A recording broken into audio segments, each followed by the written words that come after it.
자, 1학년 학생 여러분 안녕하세요. 자, 이제 1단원에 최종 마지막 3단원이 있어요. 소단원. 신소재의 개발과 활용이 있습니다. 페이지 70쪽이에요. 자, 여기에서 보면 이제 여러분들이 앞에서 배웠던 이온 결합, 공유 결합, 또 우리 생명체의 시스템, 세포에 대해서 좀 배웠고요. DNA 이런 거 좀 배웠고, 그 다음 이제 물질의 다양한 성질과 신소재라고 하는 것이 뭘까? 그래서 이제 기존에는 자연 상태는 없는 거예요. 그런데 이제 우리가 물리, 화학적 지식을 이용해서 우리에게 필요한 물질을 개발하는 거예요. 우리가 이런 것 좀 있었으면 좋겠다. 유리를 한번 봐볼까요? 여러분들 유리창을 봐보세요. 이 유리창이 바로 신소재예요. 원래 자연 상태에서는 이게 없었어요. 그런데 석영, 모래에 석영이라는 광물이 있는데 그 석영을 가열하면 이렇게 이제 유리가 나오는 거예요. 그래서 모래를 가열하면 SiO2예요. 뭐죠? SiO2. 산화규소. 분자가 산화규소인데 이게 유리라고 우리가 보통 불러요. 이 유리는 고체처럼 딱딱한데 어떻게 된 거냐면요. 빛을 통과시켜요. 가시광선은 통과시키는데 적외선은 통과시키잖아요. 이런 걸 우리가 신소재라고 그래요. 원래 자연 상태는 없었어요. 하여튼 뭔가 가공을 해서 얻은 거, 이런 걸 우리가 신소재라고 합니다. 자, 그러면은 신소재를 한번 또 공부해 볼까요? 우리 학습 목표를 보면 정기적 성질을 이용한 신소재와 자기적 성질을 이용한 신소재의 예를 말할 수 있다. 자, 그 다음, 아무렇게나 뭐 이거 만들었으니까 이거 내가 만든 거야, 신소재야, 이렇게 하는 게 아니라, 신소재도 우리가 쓰임새가 있어야 돼요, 쓰임새가. 쓸모없는 것을 갖다가 새로 만들었다고 하면 안 되겠죠. 그 다음에 두 번째는 물질의 다양한 물리적 성질을 변화시켜서 신소재를 개발한 사례를 찾아서 그 장단점을 평가할 수 있다. 그래서 이제 이 단원의 목표가 이렇게 되어 있다. 자, 그러면은 스무고개 놀이하기 한번 볼까요?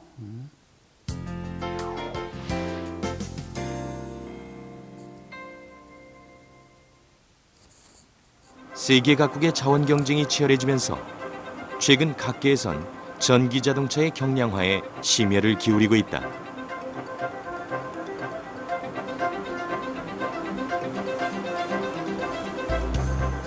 그 가운데 성균관대 친환경 자동차 부품 연구소에선 알루미늄 금속을 진공 상태에서 증착한 다음 이 속에서 미세한 섬유를 뽑아내는 연구를 하고 있다.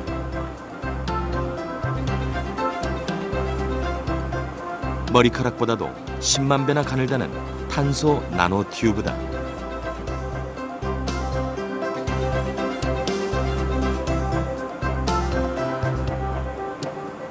상용화된 일반 탄소 섬유는 인장 강도가 약 4.7 정도인데요.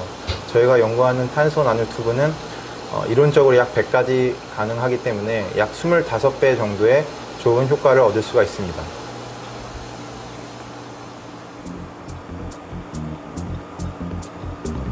탄소 나노 튜브는 이 어깨를 한 다발로 엮어야 머리카락 한 올의 굵기가 될 만큼 가는 섬유다. 그럼에도 철강보다 100배가 넘는 강도를 자랑한다. 이 섬유를 합성해 차체를 만든다면 철로 만든 차량보다 강하고 무게는 4분의 1가량 줄어드는 것이 가능하다고 한다. 자동차 총 중량이 줄어들면 그 연비가 향상되는 것이고 CO2 발생량이 줄어드는 것이거든요. 금속과 같이 이렇게 무거운 소재를 플라스틱이라든지 이런 소재로 대치를 하면 무게가 감소를 하게 됩니다. 그래서 그 단단한 그런 특성들을 자꾸 높여주는 그런 소재들이 자꾸 남아주어야 자동차의 경량화가 이루어질 수 있습니다.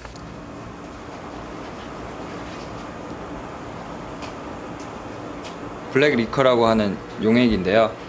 목재 공장이나 제지 공장에서 부산물로 나오는 폐기물을 이용해서 저희는 이제 고분자랑 합성을 통해서 친환경 소재를 연구하고 있습니다. 탄소 나노튜브와 더불어 진행되고 있는 또 하나의 연구는 목재의 폐기물에서 나오는 흑액으로 친환경 부품을 만드는 것이다.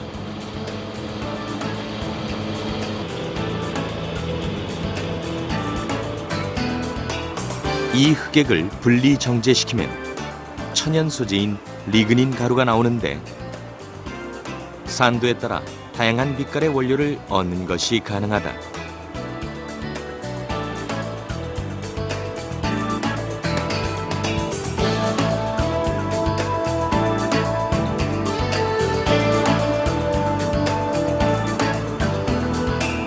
연구실에선 이 가루를 고분자 물질과 합성해 자동차의 부품을 만드는 실험을 하고 있다. 이게 저희가 사출을 통해서 얻은 결과물입니다. 보시는 것 같이 이런 독보 모양의 샘플을 얻을 수가 있고요. 이 사용되는 몰드에 따라서 여러 가지 형상이나 다양한 형태의 이제 최종 결과물을 얻을 수가 있습니다.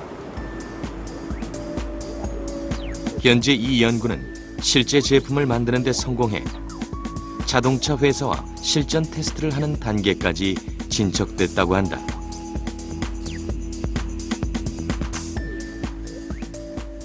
공급량이 무한대다한 것입니다. 굉장히 많은 양이 공급이 될 수가 있고 가격이 또 굉장히 싸고요. 그리고 이 소재가 자동차로 사용되었다가 폐기될 때 우리가 뭐 온도를 가하거나 어떤 그 에너지를 소모할 필요가 없이 그냥 자연에다가 갖다가 버려주면 다시 자연으로 돌아가는 이런 친환경 소재인 것입니다. 자, 그러면은 이제 71쪽으로 와서 교과서의 이제 내용을 공부하도록 하겠습니다. 자, 전기적 성질에 따른 분류를 한번 해보면 우리가 이제 전압을 가했을 때, 그러니까 전압을 건전지를 연결해 줬을 때 전류가 잘 흘러요. 이걸 우리가 도체라고 불러요. 도체. 전류가 흐르질 않아요. 이걸 절연체 또는 부도체라고 하죠. 근데 전류가 절연체보다는 잘 흐르지만 도체보다는 잘 흐르지 못해요. 중간 정도 흘러요. 이걸 우리가 반도체라고 합니다. 반도체. 근데 도체하고 절연체는 그냥 우리 주변에서 구할 수가 있어요. 자연적으로. 그런데 반도체는 엄청난 공정을 공장에서 만들어내야 돼요. 아무렇게나 막 섞어버리면 되는 것이 아니라 아주 고 기술인, 고 지식, 아주 높은 지식과 높은 기술을 필요로 합니다. 그래서 반도체를 만드는 나라가 전 세계에 5개 나라밖에 없어요. 반도체를 만들 수 있는 나라가. 그 중에 우리나라가 메모리 분야에서 아주 전 세계 1위입니다. 삼성전자, SK, 하이닉스 이런 회사가 그렇죠. 우리나라 세금의 약 17%를 담당하고 있어요. 17%. 이 두 반도체를 만드는 회사가 17%의 세금을 우리나라에 내고 있어요. 전 국민이 내는 세금보다 몇 개 회사가 내는 세금이 이렇게 많다는 거예요. 자, 그 세금으로 이번에 우리 많은 국민들에게 나누어 주었죠. 돈을. 코로나19로 인해서. 자, 하여튼 그건 그렇고 계속 진도 나갑시다. 자, 그 다음에 이제 도체라고 하는 것은 전압을 가해 주었을 때 전기 저항이 매우 작아서 전류가 잘 흐르는 물질이에요. 주로 도체는 뭐냐면은 금속들이 그래요. 금속. 금, 은, 구리, 알루미늄 다 금속이죠. 자, 그런데 비금속인 흑연이 하나가 도체의 역할을 해요. 도체 역할을 해요. 흑연에 자유전자가 하나가 남아서 그 녀석이 금속의 자유전자처럼 잘 전류를 흘려주거든요. 그래서 흑연이 도체에 해당됩니다. 흑연, 여러분들 연필심을 말하는 거예요. 연필심, 샤프심. 자, 그 다음에 절연체 또는 부도체라고 하는데 이건 전압을 가했을 때 전기 저항이 매우 커서 전류가 거의 흐르지 않는 물질이에요. 절연체. 자, 플라스틱, 전류가 흐르질 않아요. 고무, 유리, 황, 종이, 여기 하나 더 우리가 전류가 잘 흐를 것 같은데 안 흐른 게 있어요. 물이에요, 물. 물은 절연체예요. 부도체예요. 순수한 물. 이거 선생님이 말하는 것은 여러분들이 먹고 마시는 물이 아니고 우리 과학실에서 증류수를 말해요. 증류수. 순수한 물. H2O라고 하는 순수한 물은 절연체예요. 흐르지 않아요. 근데 물 묻은 손으로 만지지 말라고 하잖아요. 네. 그럼 왜냐면 손에 소금기가 있어요. 이온들이 있어요. 이온. 이온들이 그 전하를 운반하기 때문에 감전돼서 죽는 거예요. 여러분들 그래서 땀 흘리잖아요. 그 안에 소금이 있어요. NaCl, 나트륨 이온과 염화 이온이 우리 손에 있단 말이에요. 그래서 물을 묻히면 그것들이 어떻게 돼요? 전류를 운반해줘요. 그래서 감전돼 죽습니다. 하지만 물 절연체라고 하는 거. 그 다음에 이제 반도체, 세미컨덕터라고 부릅니다. 세미컨덕터. 여러분들 완전히 무엇을 반대한다 할 때 반자는 안티예요. 안티. 예.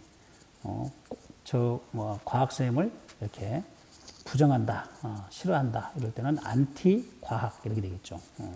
과학을 싫어한다 할 때. 그래서 반도체는 그 반대한다는 도체의 반대라는 뜻이 아니에요. 반반 할 때 있죠. 짜장면 반, 짬뽕 반 할 때 반반. 그럴 때 반이에요. 그걸 셈이라고 그래요. 셈이. 도체가 반인 것 같아. 도체의 성질을 가지고 있는 것 같아. 이런 거예요. 반도체는. 그래서 전기 저항이 도체보다는 매우 커요. 하지만 절연체보다는 매우 작아요.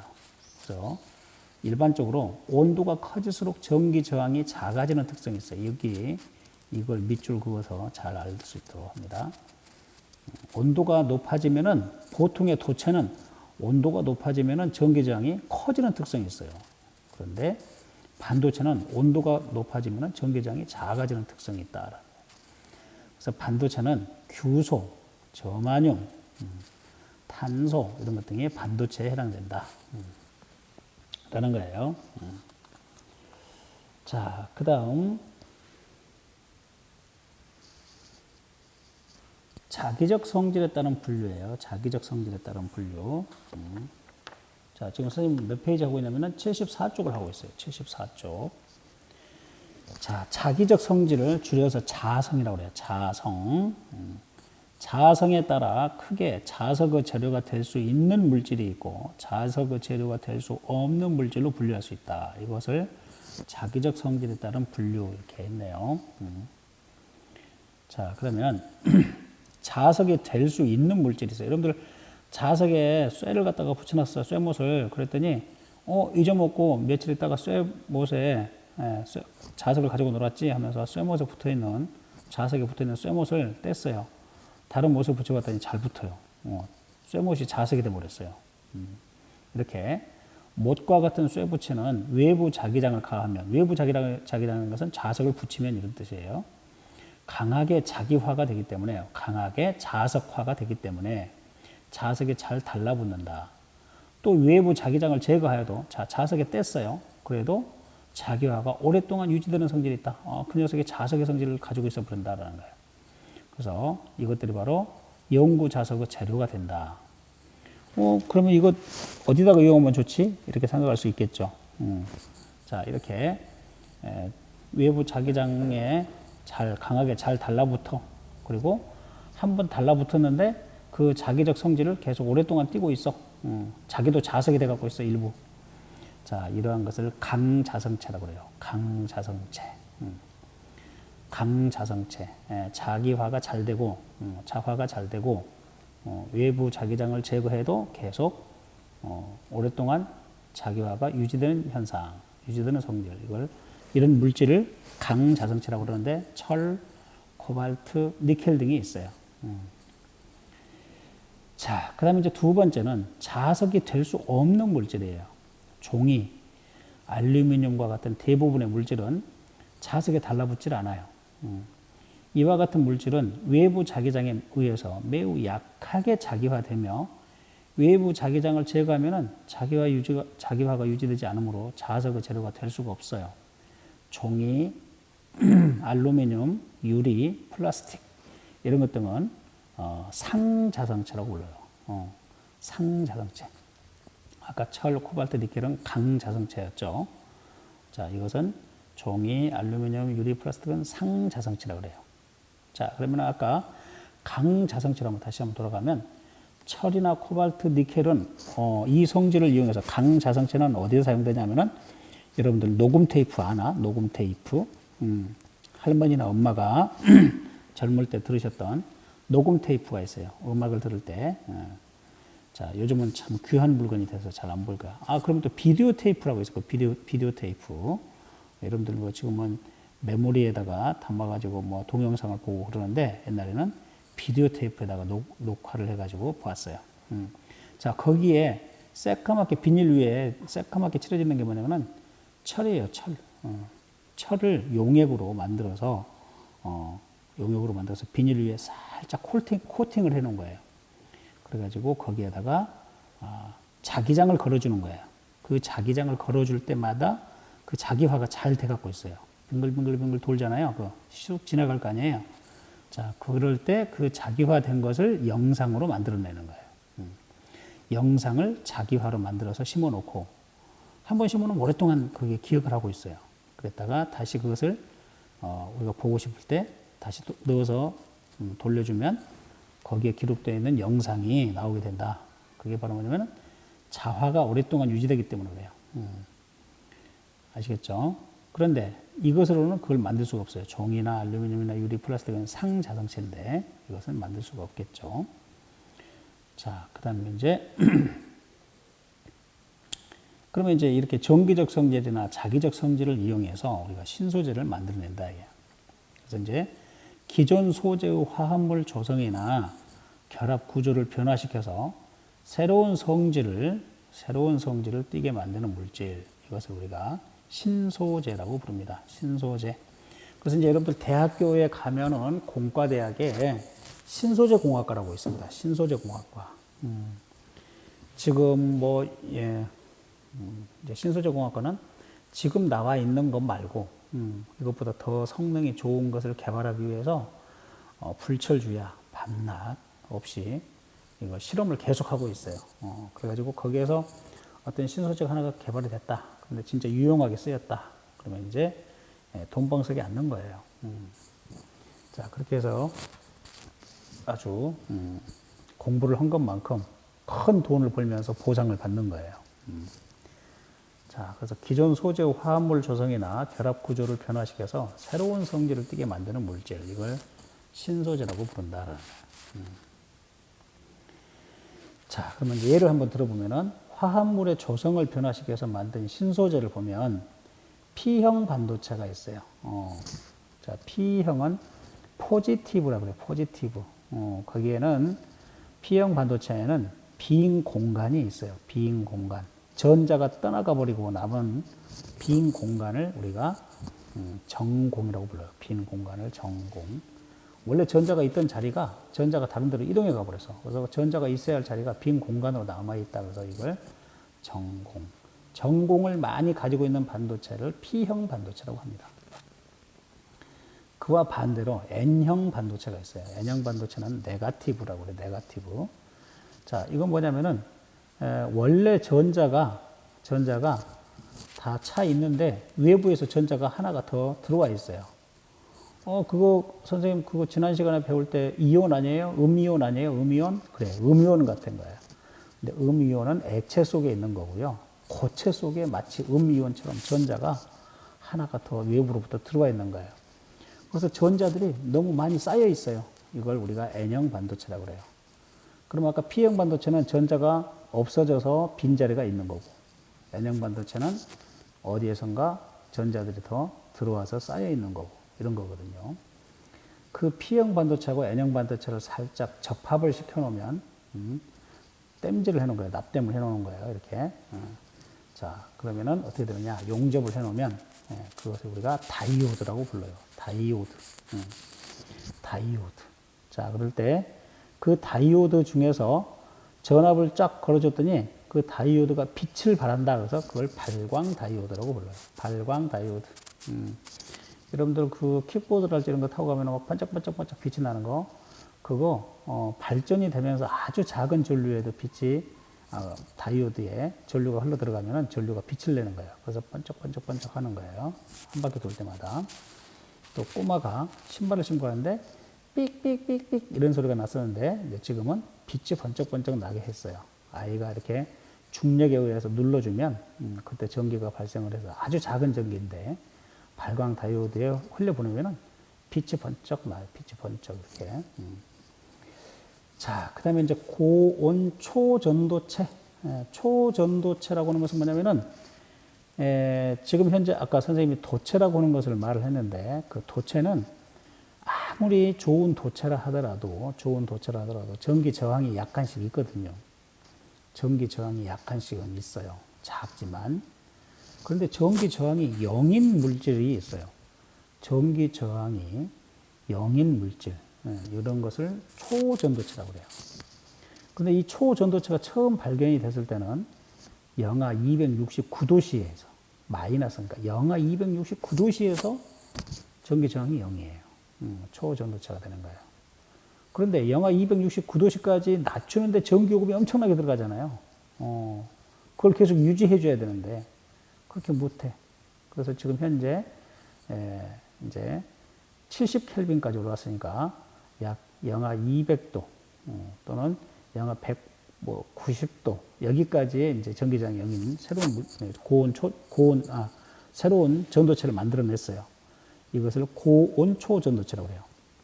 그러면 이제 초전도체가 우리들이 살고 있는 이 온도, 그러니까 평상시 온도 약 25도씨라고 하면 25도씨에서도 전기장이 영인 물질을 만들어내면 이제 이것은 진짜 돈방석에 앉아버려. 진짜로 돈으로 빌딩을 지어버릴 수 있어. 자, 그래서 이런 걸 고온 초전도체라고 합니다. 그 다음에 이제, 그래서 이거 화합물로 조성을 변화시켜서 만든 신소재예요. 그래서 P형 반도체나 다이오드나 초전도체는 이제 화학적으로 공부를 많이 해야 되겠죠. 화합물의 조성이니까. 그 다음에 결합 구조를 변화시켜서 만든 신소재는 그래핀, 탄소 나노튜브 이건데요. 이것도 물리, 화학 우리가 이렇게 꼭 나눌 수는 없지만 화학 쪽에서 많이 하고 있어요. 그래핀이라고 하는 것은 뭐냐면은 여러분들 그 연필심이 굉장히 약하죠. 연필심이 굉장히 약하죠. 쉽게 부러뜨려지죠. 자, 그런데 그 연필심을 스카치 테이프로 한번 이렇게 딱 붙였다가 떼면 거기 스카치 테이프의 한 층이 이렇게 묻어서 나올 거야. 자, 그 한 층이 묻어서 나오는 것은 절대 구부리거나 떼려고 해도 떨어지질 않아. 강철보다 강해. 자, 그렇게 한 겹으로, 그러니까 우리 연필심은 뭐냐면은 그 그래핀이라고 하는 게 여러 층으로 쌓여 있는 거야, 그래핀이. 한 층만 있는 걸 그래핀이라고 해요, 한 층. 탄소가 육각형 구조로 쫙 결합이 돼 있어서 그 육각형으로 공유 결합이 되어 있는 것을 끊질 못해요. 굉장히 강해요. 철보다도 강해요. 그걸 그래핀이라고 하고, 그 그래핀을 원통형으로 말아놓은 것을 탄소 나노튜브라고 그래요. 원통형으로 말아놓은 것을 탄소 나노튜브라고 그래요. 그래서 이 탄소 나노튜브를 가지고 이제 뭘 하려고 그러냐 하면은 여러분들 메모리를 만들려고 그래요. 메모리, 반도체 메모리 반도체. 그래서 이제 중앙 CPU라고 그러죠. 우리가 그 컴퓨터에 보면은 CPU. 그것을 탄소 나노튜브로 만들면 현재 여러분들 우리가 가지고 있는 최고 성능의 하드디스크의 성능보다 하드디스크란다. 저기 중앙 CPU 처리 장치가 1000배 정도 빨라져요. 1000배. 예. 이렇게. 그 1000배 정도 빠르면 어떤 효과가 있느냐 하면 선생님이 지금 이 속도로 말을 하잖아요. 이 속도로 말을 하면은 바로바로 번역을 해버려요. 이게 마이크로 입력을 하면은 바로바로 영어로 번역을 해버리는 그 정도의 처리 능력을 띌 수가 있어요.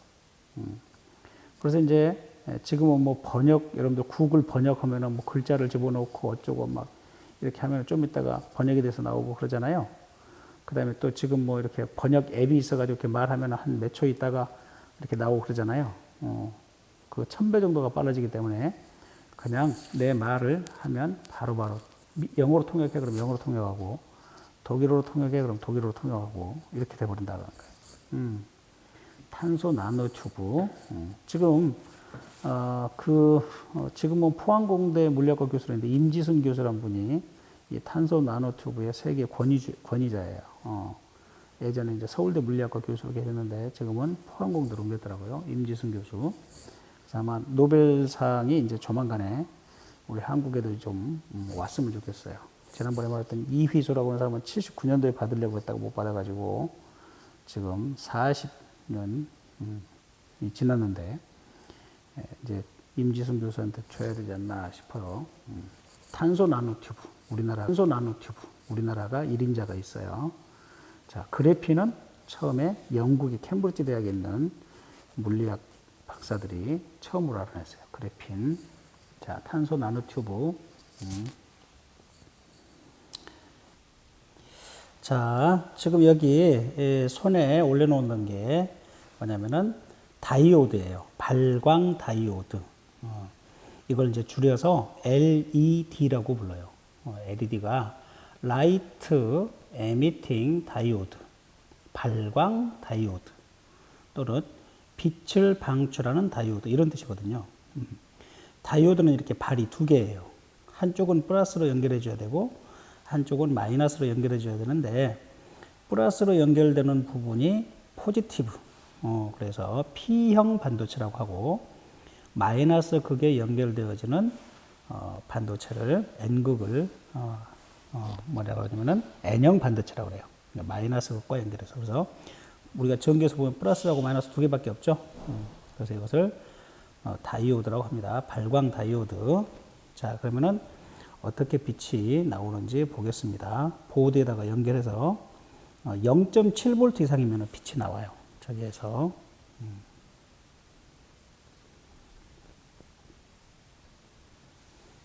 타고 전류가 이 빨간색 라인을 타고 가다가 위쪽에 있는 점퍼 와이어를 타고 이 반대쪽 검정색 연결돼 있죠. 파워 서플라이의 0V 쪽으로 전류가 빠져나가는 회로가 되겠습니다. 이렇게 가장 기본적인 LED 전압 켜봤는데요. 이번 시간은 여기서 마치도록 할게요. 네, 감사합니다. 자, 다음은 초전도체를 보여드릴게요. 자, 이게 초전도체는 뭐냐면은 현재 온도에서는 저항을 가져요. 영하 약 179도로 지금 액체 질소를 부어주면 영하 약 170도 정도 되거든요. 177도인가? 그러면 이제 그때부터 초전도 현상을 일으키는 물질인데 이걸 자석 위에다가 놓으면은 반자성체예요. 자석을 밀어내요. 그래서 혼자 붕 떠 있어요. 이게 초전도 현상이라고 그래요. 자, 초전도 현상 한번 보겠습니다. The superconducting disk on top of this rail. 자, It 자석 위에 moves freely. 올려놓으면 저렇게 붕붕 떠요. 네. 액체 질소가 기화하면서 하얀색 연기를 And 뿜죠. again, that's not all. I can adjust its position like this and rotate, and it freely moves in this new position. And I can even try a new thing. Let's try it for the first time. I can take this disk and put it here. And while it stays here, don't move, I will try to rotate the track. And hopefully, if I did it correctly, it stays suspended.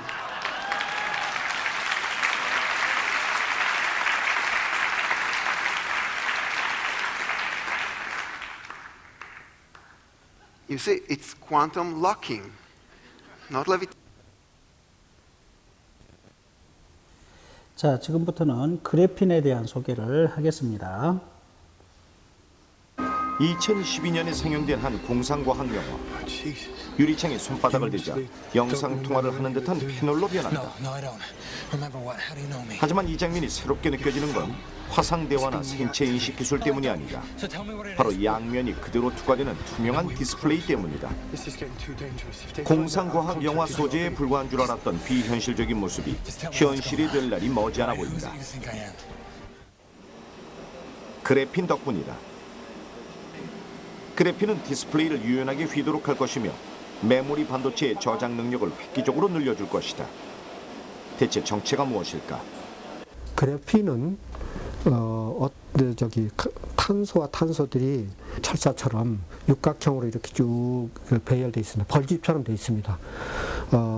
그래서 그것이 종이 한 장처럼 이렇게 쭉 되어 있기 때문에 이제 평면에 되어 있어서 그게 그래핀인데, 이러한 것들이 하나하나씩 층이 쌓여가지고 모인 것이 흑연이 되고, 그 흑연에서 저 층층이 한 장 한 장씩 벗겨놓으면은 그것이 그래핀이 되는 겁니다. 그래핀의 탄생은 아주 우연한 기회를 통해 이루어졌다. 2004년 영국 맨체스터 대학의 안드레 가임 교수는 흑연을 구성하고 있는 탄소의 성질을 연구하던 중에 연필심에서 얇은 탄소층을 떼내면 어떨까라는 생각에 착안하게 된다. 연필심, 즉 흑연에 스카치 테이프를 붙였다 떼내기를 반복하던 안드레 가임은 한 개 층으로 구성된 초박리 탄소층을 얻어냈다. 그 상태에서 테크닉을 개선한 결과 마침내 한 층으로 된 탄소를 만났다. 이것이 바로 그래핀이었다. 대체 그래핀은 어떤 성질을 지녔길래 꿈의 신소재라고까지 불리는 걸까? 이 휘어지는 작은 물질에는 보기보다 놀라운 잠재력이 담겨 있다. 먼저 우수한 전도성이다. 상온에서도 구리보다 100배나 빠른 전도성을 나타내 전기 손실을 최소화한다. 또한 기계적 강도는 철강의 200배인데도 신축성이 좋아 늘리거나 접는 것이 가능하다. 그런 와중에도 전도성은 잃지 않는다. 그 얇기는 300만 장을 겹쳐도 1mm에 불과하다. 이런 화학적, 물리적 특성을 기존 재료들과 융합하면 지구상에 존재하지 않는 새로운 물질을 만들어낼 수 있는 것이다.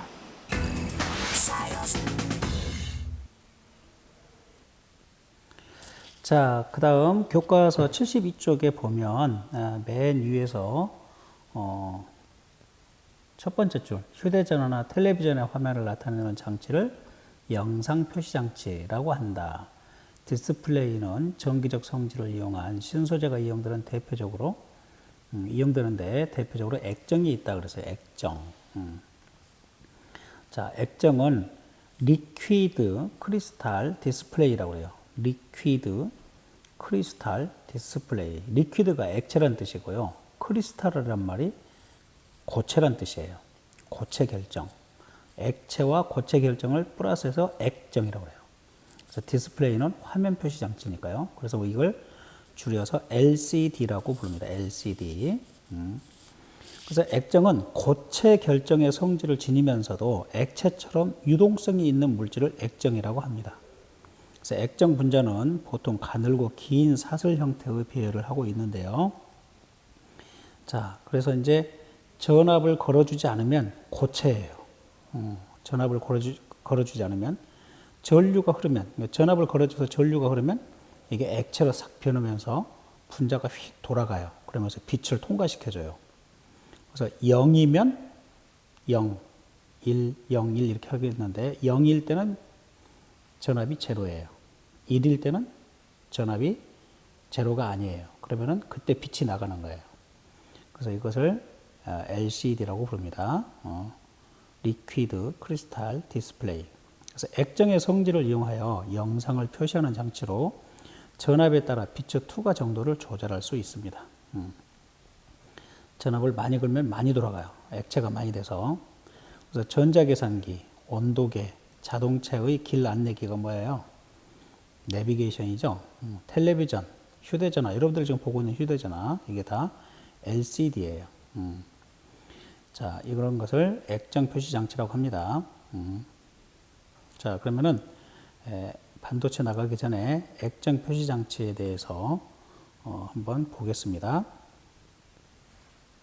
자, 액정 LCD 하면은 L 리퀴드예요. 액체죠. C 하면 크리스탈.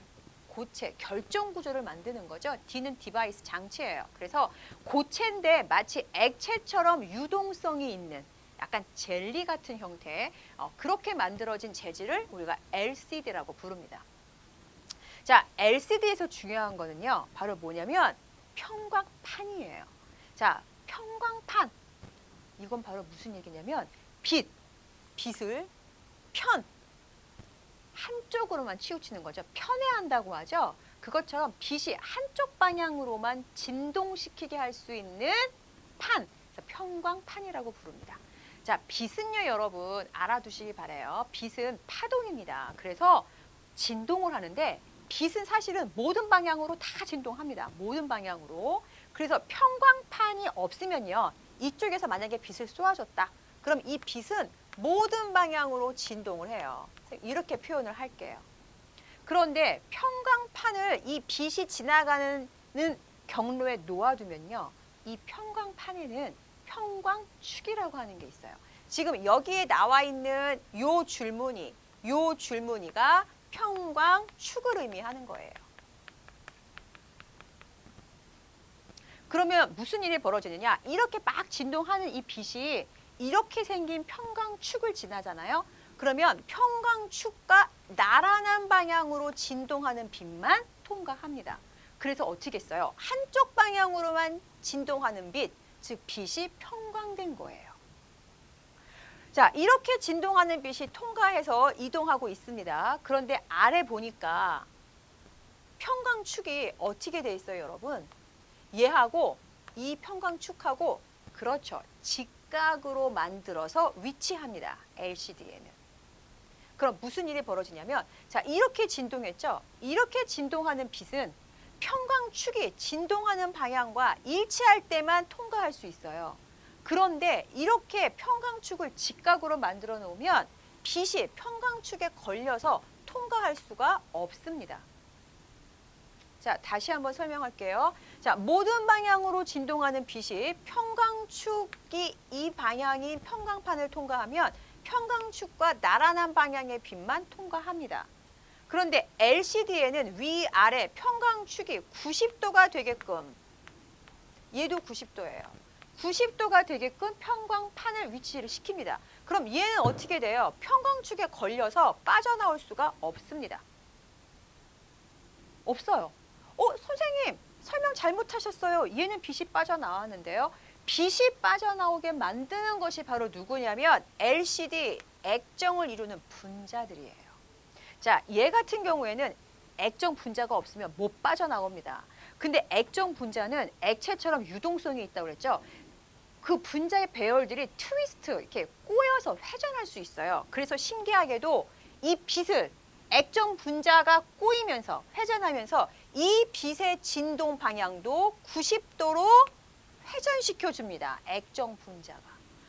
빛의 진동 방향이 90도로 회전하니까 편광축 방향하고 어떻게 됐어요? 일치하게 됐죠. 그래서 이 빛은 통과가 되는 겁니다. 이때가 언제냐? 액정에 전압을 걸지 않았을 때예요. 전압을 걸지 않고 그대로 놔두면 액정 분자가 그냥 유동성 있게 이동하면서 빛의 진동 방향을 90도 회전시켜서 빛을 충분히 통과시켜 줍니다. 그런데 이 액정 분자에 전압을 걸어줘요. 전압을 걸어줘요. 연결이라고 할까요? 혹은 전압을 켜줘요. 켜짐이라고 할게요. 쟤를 꺼짐이라고 했으니까. 전압을 켜주면 어떻게 되냐면 액정 분자가 이렇게 유동성 있게 흐르는 액정 분자가 전압 때문에 전기장이 형성이 되면서 딱 서버립니다. 유동성이 없어요. 그러니까 어때요? 이렇게 편광된 빛을 액정 분자가 딱 일렬로 배열돼서 회전시켜 줄 수가 없어요. 그렇기 때문에 빛은 위쪽에 있는 편광판을 통과한 진동 방향으로 그대로 진동할 거고, 아래에 있는 편광판에 걸리게 되니까 통과하는 빛은 없는 거죠. 이게 바로 LCD의 원리예요. 다시 한번 정리를 해보도록 하겠습니다. 자, LCD는요, LCD 액정 분자들이 채워져 있어요. 그리고 그 분자의 위아래에 유리를 놓고 유리에 편광 필름이라고 하는 것을 붙입니다. 편광판이라고 부르죠. 그리고 이 편광판에는 뭐가 있다고 그랬어요? 편광축. 근데 위아래 어떻게 위치시켜놔요? 90도로 위치시켜놔요. 그래서 만약에 액정 분자가 없다면요. 액정 분자가 없다면 빛을 보냈을 때 이 빛은 둘 다 통과될 수가 없습니다. 편광축이 90도여서. 편광축이 나란하면 통과할 수 있어요. 90도면 통과할 수가 없어요. 그런데 그 사이에 액정 분자를 끼워 넣게 되면 액정 분자 얘기했잖아요. 리퀴드 크리스탈이에요. 유동성 있는 트위스트 될 수 있는 고체 분자거든요. 그래서 액정 분자가 트위스트, 회전하면서 빛의 진동 방향도 90도로 회전시켜 주는 거예요. 그래서 아래에 있는 평광축하고 나란하게 되니까 빛 통과하는 거죠. 우리는 여기서 눈 대고 있으면 찬란한 빛을 볼 수가 있습니다. 그런데 이 액정 분자에 전압을 연결해요. 전압을 연결하게 되면 자유롭게 회전했던 액정 분자가 회전하지 못하고 꼼짝없이 서게 됩니다. 전기장이 걸려 있어서, 전압이 걸려 있어서 똑같은 말이에요. 그럼 어떻게 되느냐? 이 빛을 90도로 회전시켜 줄 수가 없겠죠. 그래서 이 빛은 아래에 있는 평광축하고 나란하게 될 수가 없기 때문에 통과를 못해요. 언제 전압을 연결하면 통과를 못해. 자, 액정까지만 이 파일에서는 말할게요. 자, 거기 EBS 선생님이 잘 말씀해 주셨어요. 선생님이 아까 반대로 말을 했죠. 전압을 걸어주면 전류가 흐르면 전기장이 형성이 돼서 빛이 빠져나가지 못하고, 그 다음에 전압을 걸어주지 않았을 때 빛이 빠져나가요. 그러면 맨 밑에 뭐가 있어야 되냐면은 전구가 있어야 되겠죠. 그때 전구는 아주 점처럼 생겼는데 그 점 하나가 빨강색, 또 점 하나가 초록색, 그 다음에 점 하나가 뭐예요? 빨, 초, 파 이렇게 있어야 되겠죠. 빛의 삼원색. 그 세 개의 그 발광 LED가 있어요. 그게 동시에 빛이 들어오면 하얀색으로 보이고, 자, 그 세 개가 다 전류가 흘러서 고정돼 가지고 빛이 안 빠져나오면 검정색이 되는 거예요. 자, 그래서 여러분들 화면에 검정색으로 표시된 글씨는 지금 어떻게 됐을까요? 전류가 흘러서 빛을 저 밑에 있는 빛이 못 올라오게 막아 놓은 거고, 하얀색 부분은 그 화소 하나하나, 여러분들 화소라고 들어보셨어요? 화소, 픽셀. 픽셀 하나하나에서 RGB, 레드, 그린, 블루, 그 세 개의 반도체가 동시에 올라옵니다. 그래서 하얀색으로 보이게 됩니다. 자, 그때는 전압을 걸어주지 않았겠죠.